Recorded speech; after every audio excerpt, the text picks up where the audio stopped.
So this is Essex Farm Cemetery, and was originally the field dressing station for the troops behind the front line. There's a couple of famous individuals who we're going to explore, so we'll make a move towards that, shall we? So here we go. So 5750 Rifleman Valentine J. Strudwick, the Rifle Brigade, 14th of January 1916, aged 15. He was 1 month off his 16th birthday, exactly, because obviously with a name like Valentine, he was 14th of February. So he was in the 8th Battalion of the Rifle Brigade.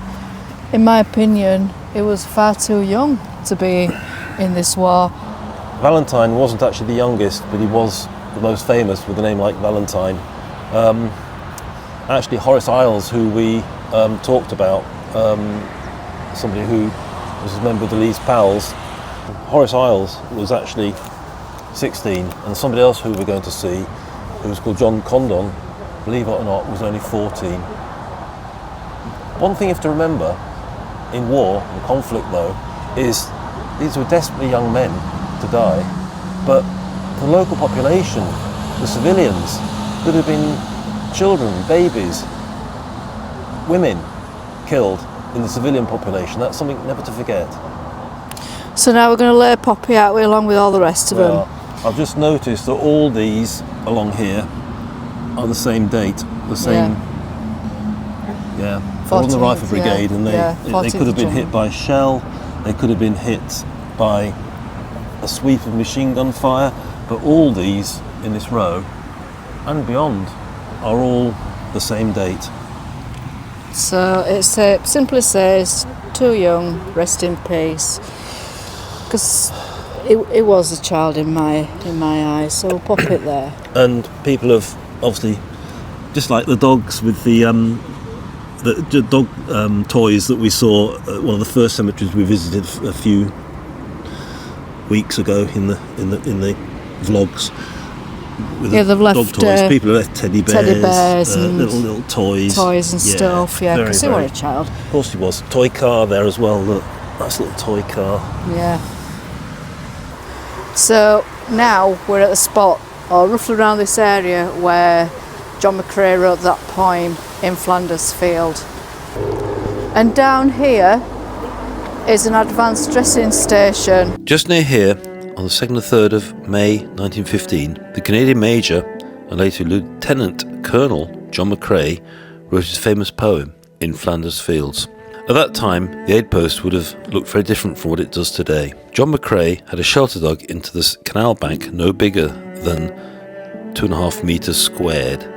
That's about 10 foot by 10 foot. The front was protected by sandbags, the roof was made of wooden boards, and the floor was covered in straw. For 17 days non-stop, John McCrae tended to the wounded of the 1st Artillery Brigade, who were firing from positions near the canal bank, as well as other troops from many other units wounded in the heavy fighting around the village of Saint-Julien after the gas attack on the 22nd of April 1915. In preparation for the major offensive in the summer of 1917, a number of advanced dressing stations were established, including the fortified one we see here today.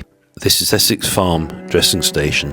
These advanced dressing stations had space for the treatment of the wounded and for the accommodation for the medical staff. You can just imagine operating in there, in any of these, all the blood running off the operating table, and what had happened then is blood mixed in with mud had turned really gooey, and the feet would get sunken in for the men that were tending to these wounded soldiers. In Flanders Fields, the poppies grow between the crosses, row on row, that mark our place. And in the sky, the larks, still bravely singing, fly scarce heard amid the guns below. We are the dead. Short days ago we lived, felt dawn, saw sunsets glow, loved and were loved, and now we lie in Flanders Fields. Take up our quarrel with the foe. To you from failing hands we throw the torch, be yours to hold it high. If ye break faith with us who die, we shall not sleep, though poppies grow in Flanders Fields. And that is why we wear the poppy on Remembrance Day. Now James is just writing a little note in the visitor's book, as we always do, and we're going to go and move on now to another cemetery.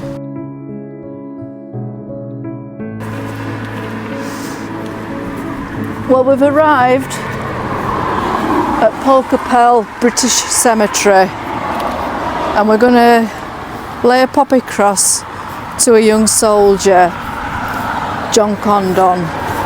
So John Condon, he was in the 2nd Battalion of the Royal Irish Regiment, and the Royal Irish Regiment were involved at the time in 1915, the May of 1915, in the Second Battle of Ypres. So the Germans launched a gas attack on the Royal Irish Regiment, and that was a prelude to an attack at Belward Ridge.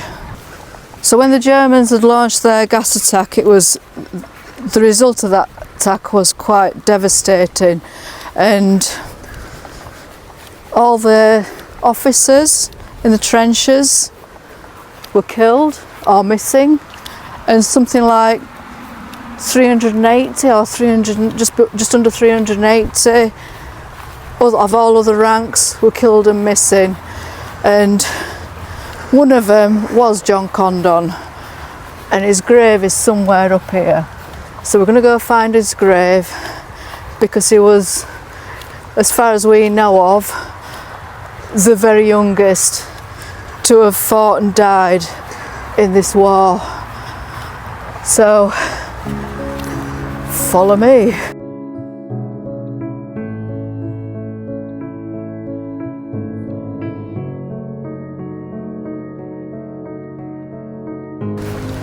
Well, there's a stone, the war stone there, and it's coming on to rain.